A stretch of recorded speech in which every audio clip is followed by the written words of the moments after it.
My Lordy, come by here. Come by here, my Lordy, come by here. Come by here. You can never remember Selma and forget the bridge. Here, where the Jefferson Davis Highway leaves town and heads north to Montgomery, is where the first steps of the last long journey in the fight against Jim Crow began. Come by here, my Lord, come by here. And here, a local woman barely known outside her Alabama hometown became the image of Bloody Sunday seen around the world. Come by here.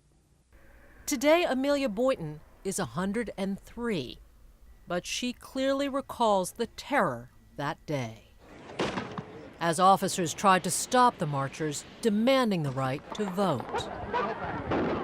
Beating them with sticks, with billy clubs, anything they had. They began to beat the people, and they did everything they could to get the people to run back while they were beating them. On the Pettus Bridge over the Alabama River, Amelia Boynton was one of hundreds who faced the brutal forces of a renegade sheriff. Finally, he hit me in the back of my neck, the back of my shoulder. And it hurt, but I didn't know what to do. I had no idea what I should do. Then the second hit fell to me, and I fell to the ground. With that, I was unconscious. Even then, the torture didn't end. An officer pumped tear gas into her eyes and mouth. Then somebody came and said to the state trooper, there's somebody dead over there.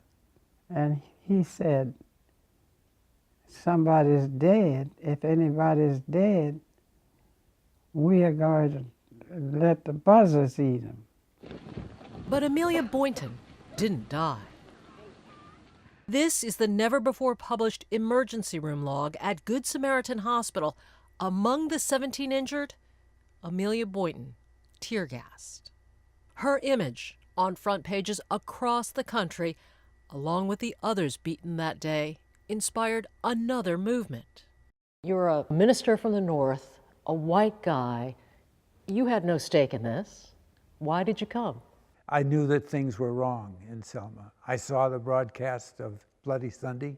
Hours later, Clark Olson heard the call. There may be some tear gas ahead. Yeah. Martin Luther King Jr. asked the nation's ministers, black and white, to join him in Selma for a march to Montgomery, the state's capital. It wasn't just a show of unity. King knew that white ministers would keep the nation's attention focused on Selma and put more pressure on President Johnson, though no one could have predicted what came next. You are ordered to stop, stand where you are. Is it hard for you to be here now? I've gotten used to it. I've been back here a number of times, and I've gotten used to it. But there still is within me that old terror. Nearly 50 years after Bloody Sunday, we walked with Clark Olson on the block that changed his life.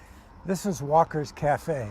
Olson joined two other white ministers, Orloff Miller and James Reeb, for a quick meal. The place was jam-packed. I guess they ran out of everything but chicken, fried chicken by the time we got there. Moments after the trio left the cafe, they found themselves surrounded by white agitators. Do you remember what they said? Yes, I do. They called out, primary thing they called out was, "Hey, you niggers." We whispered to each other, just keep walking, just keep walking. A scuffle, panic, and the sickening crack as something slammed into Reeb's skull. I heard that club hit Jim's head. Olson was at his side as Reeb faded. I held his hand, Jim's hand, and he squeezed my hand tighter and tighter and tighter.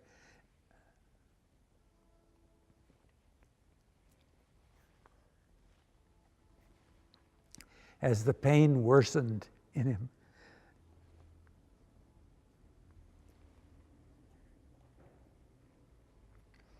And then his hand relaxed, and he went.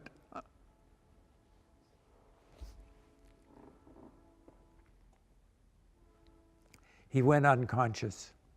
2 days later, Jim Reeb was dead.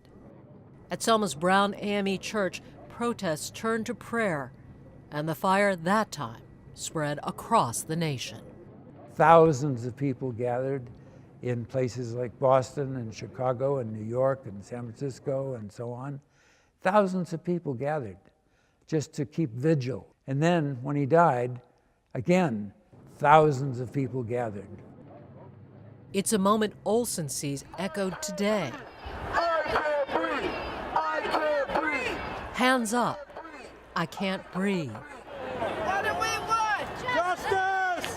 And now, as then, the president spoke for justice. I speak tonight for the dignity of man. President Johnson spoke. He said that there are times in man's unending quest for justice. History and fate meet to shape a turning point in man's unending search for freedom. Such was in Lexington and Concord and Selma. There, long-suffering men and women peacefully protested the denial of their rights as Americans.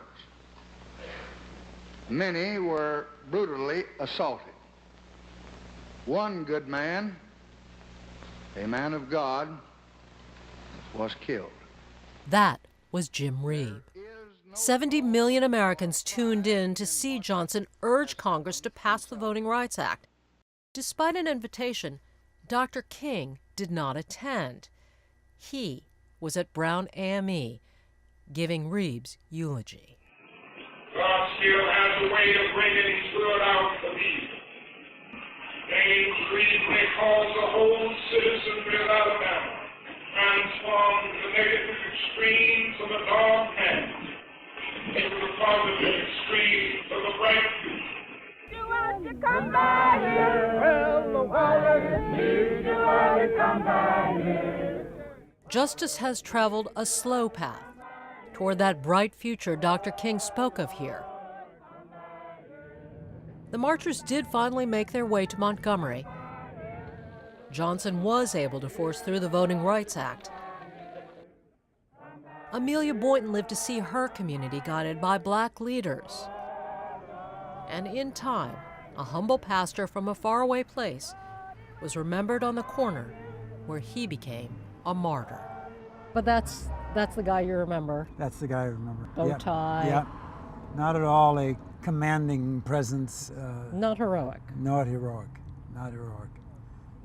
He didn't intend to be. No, he did not. Not a hero, just an everyman who might have lived and died a quiet life. Had it not been for the tragic coincidences that led him to a street corner in Selma 50 years ago. Instead, Jim Reeb became a reminder that the sacrifices of just a few people can change history for all of us. So Jim Reeb did not die in vain. No, he didn't. Even die. when you hear Ferguson. No, even when no. Wallace needs you want to come by here? Well, I don't feel that this was all in vain. I feel that it was a step in history. Come by here, my Lord. Come by For me to have been there is a great thing in my life. But I know that's not the end of the story. Come by here. Oh,